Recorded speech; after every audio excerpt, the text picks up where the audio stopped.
চিকেনটাকে প্রথমে এখানে কিন্তু শিলনোড়াতে থেঁচে নিয়েছে বলে তো, যাই হোক থেঁচে নিয়ে তারপর এখন সেদ্ধ করছে। প্রথমে অল্প তেল দিয়েছে, তার সাথে একটু বাটার দিয়ে আদা রসুন দিয়ে পেঁয়াজটাকে ফ্রাই করেছে। এখন দিল লঙ্কা গুঁড়ো। আর এই হচ্ছে চিকেনটাকে সেদ্ধ করে হাত দিয়ে ভালো করে ছাড়িয়ে নিয়েছে। আর তার সাথে এখানে একটা সস রেডি করেছে। এটার মধ্যে রয়েছে ফ্রেশ ক্রিম, টক দই, চিলি ফ্লেক্স, অরিগ্যানো আর রয়েছে গরম মশলা। সব কিছু ভালো করে মিক্সড করে নিয়েছে। আর নামানোর শেষে এই কাসুরি মেথিটা দেবে। এই কিন্তু ফ্রাই হয়ে গেছে। আস্তে আচ্ছা, এটা তুই কোথা থেকে দেখেছিস রেসিপিটা? ফেসবুক। আচ্ছা, রান্নাটা ভালো লেগেছে আর খুব তাড়াতাড়িও হয়ে যায়। পরোটার সাথেও খুব ভালো লাগে। অনেকদিন ধরে ইচ্ছা করছিল না একটা কিছু খাবো, তাই মানে তো রান্না করতে মানে পারিস, অতটাও সময় হয় না বলে করিস না। তাই এই রবিবারটাই ভরসা। আচ্ছা, এবার চিকেনটা দিবি তো? আর একটু ভাজা ভাজা হবে। আচ্ছা, এই যেখানে ফ্রাই হয়ে গেছে, এবার দিদি চিকেনটা দিয়ে দেবে। চিকেনটা দিয়েও একটু ভেজে নিতে হবে আগে।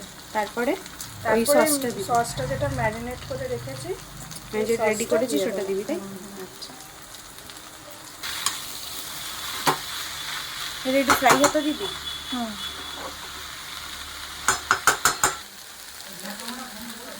ফ্রাই হয়ে গেছে, এবার দিদি এই সসটা দিয়ে দিচ্ছে। আর ফ্রাইয়ের সময় কিন্তু মানে যখন পেঁয়াজটা ভাজা হচ্ছিল তখন কিন্তু লবণ দেওয়া হয়ে গেছিলো, যেটা বলতে ভুলে গেছিলাম।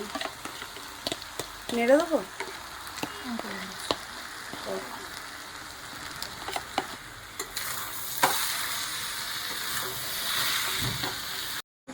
দেখতে কিন্তু বেশ ভালোই লাগছে। কেউ কড়াইয়ের দিকে তাকাবেন না, রান্নার দিকে দেখবেন। রান্নাটা কিন্তু দেখতে সত্যি ভালো লাগছে, স্মেলটাও খুব সুন্দর বেরিয়েছে। আর এটার মধ্যে কিন্তু সামান্য একটু জল অ্যাড করতে হবে। এবার দিয়ে দে। এবার এটা হবে, একদম ধিমি আছে, সুন্দর করে এটা হবে। অলমোস্ট কিন্তু রান্নাটা এখানে হয়েই গেছে। এবার নামানোর আগে কসুরি মেথি দিয়ে নামিয়ে নেওয়া হবে। দিয়ে দে।